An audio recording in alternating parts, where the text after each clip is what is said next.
আসসালামু আলাইকুম ভিউয়ার্স, বন্ধু মন চালান থেকে আপনাদের অভিনন্দন ও শুভেচ্ছা।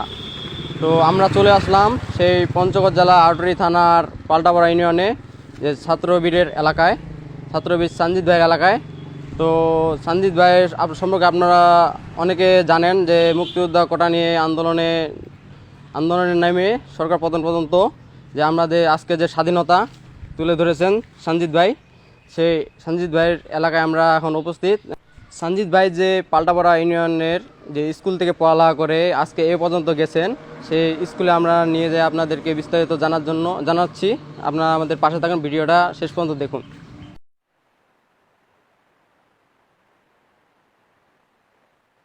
চলে আসলাম আমরা সেই আলোহা তফসিলি স্কুল অ্যান্ড কলেজ, যেখান থেকে আমাদের ছাত্রবীর সঞ্জিত ভাই পড়ালেখা করছেন। আমাদের ভিতরে যে আমি বিস্তারিত জানাচ্ছি, আমাদের সাথে থাকুন, আসুন।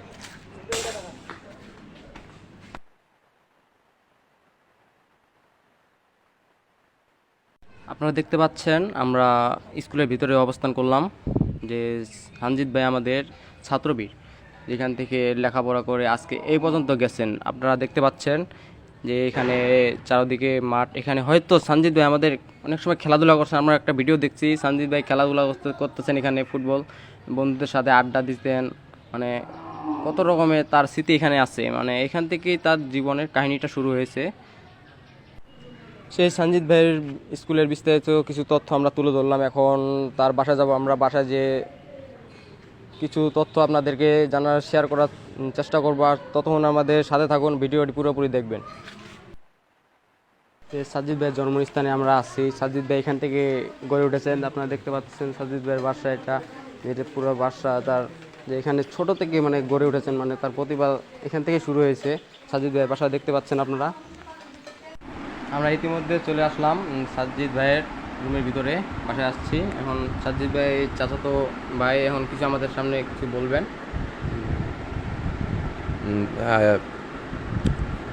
এটা সাজিদ ভাইয়ের বাসা। সাজিদ ভাই আমার চাচাতো ভাই হয়। সে আসবে, সমস্যা নাই। সে 10-12 দিনের মধ্যে আসবে। সে অনেক কাজে ব্যস্ত, তো আমাদেরকে বলছে। পরশুদিন আমরা গেছিলাম রংপুরে, তার সাথে দেখা করতে গেছিলাম। সময় পাইনি, অনেক খুব ভিড়ের মাঝে, তবুও দেখা করছি। ওনার আব্বা আম্মা, ওনার চাচা সবাই গেছিল। আসবে, সমস্যা নেই, সে আসবে। যে সাজিদ ভাই যে আমাদের একজন গর্ব মানুষ, এই যে এটা যে আপনার অনুপ্রেরণা নাকি বলবেন? না, এগুলো এলাকার মানুষ আমাদের খুবই ভালো বলতেছে। সাজিদ ভাইয়ের জন্য সবাই দোয়া করতেছে। সে আবার আগামী দিনে ভালো জায়গায় যাবে, সেটাও এলাকার মানুষ দোয়া করতেছে। সমস্যা নেই, সবাই যেন ওনার জন্য দোয়া করে। আমরা এটাই চাই, আরও ভালো জায়গায় যাই, দেশবাসীকে কিছু ভালো একটা উপহার দেয়। আমরা এটাই চাই। জি, আসসালামু আলাইকুম। ভালো আছেন? যে আপনি একটু নিজের পরিচয়টা একটু নিজে যদি বলতেন। আমি মোহাম্মদ আখতারুজ্জামান সাজু। আমি মোহাম্মদ শারজি আলমের আব্বা। আমার পরিচয় আমি এতটুকুই এখান থেকেই মানে জিজ্ঞাসা করতে চাই যে আর সাজিদ ভাই যে আমাদের দেশের গর্ব, যে ছাত্রবীর, এই নিয়ে আপনার অনুপ্রেরণা কি যদি বলতেন? না, মানে আমার অনুপ্রেরণা হচ্ছে যে মোহাম্মদ শারজি আলম আমার ছেলে। সে অবশ্যই সারা বাংলাদেশের ছাত্র বিরোধী আন্দোলনের মানে যে সে নেতৃত্ব দিচ্ছে, সে দ্বিতীয় সমন্বয়কারী হিসাবে কাজ করতেছে সারা বাংলাদেশে। সে ন্যায় পক্ষে সে লড়তেছে। আমার মনে হয় যে কিছুটা হলেও তারা মানে যে অগ্রসর হয়েছে, আরও অনেক কিছু বাকি আছে। হ্যাঁ, সেগুলো আমি চাই যে আমার ছেলে ন্যায়ের পক্ষে তারা সারা বাংলাদেশে মানুষের জন্য লড়ুক। আমি এটুকুই চাই। পাশাপাশি এবং সততার সহিত লড়ুক, ন্যায়ের পক্ষে থাকুক, অন্যায়ের বিপক্ষে থাকুক, এটাই আমি চাই। পাশাপাশি আমি আরও বলতে চাই যে আপনাদের সকলের, সারা বাংলাদেশের আপামর জনসাধারণ যারা আছে, সার্জিজের জন্য যেন একটু দোয়া করে। সে যেন অবশ্যই আগামীতে আরও আপনাদের দোয়ায় তার মনে আশা আকাঙ্ক্ষা পূরণ করে।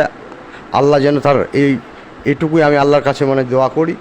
এবং সাধারণ জনগণের কাছে আমি দোয়া চাই যে সার্জিজ আরও সামনের দিকে আরও তার উচ্চতর স্তরে সে পৌঁছক।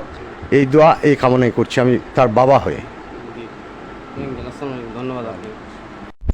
আমরা ইতিমধ্যেই মোহাম্মদ সার্জিস আলম ভাই তার বাবার সাথে আমরা কথা বললাম এবং তার চাচাতো ভাই আর তার দাদার সাথে আমরা বিস্তারিতভাবে গল্প করলাম। তারা খুবই গর্বিত, তাদের সন্তান একজন ছাত্রবীর, দেশ ও দশের জন্য সে যেন আরও ভালো কিছু করতে পারে, সমাজের উন্নয়ন করতে পারে, এই আশাবাদী। এবং আপনারা সকলেই আমাদের প্রাণপ্রিয় ছাত্রবীর ভাই মোহাম্মদ সার্জিস আলম ভাইকে সকলেই দোয়া ও ভালোবাসা দেবেন, তিনি যেন আমাদের জন্য আরও ভালো কিছু করতে পারে। তো সকলেই ভালো থাকবেন, সুস্থ থাকবেন এবং আমার চ্যানেলে আপনারা নতুন হয়ে থাকলে অবশ্যই চ্যানেলটি সাবস্ক্রাইব করে দিবেন এবং ভিডিওটি সকলের মাঝে পৌঁছে দেওয়ার জন্য ভিডিওটি শেয়ার করে দিবেন। সকলে ভালো থাকবেন। আল্লাহ হাফেজ।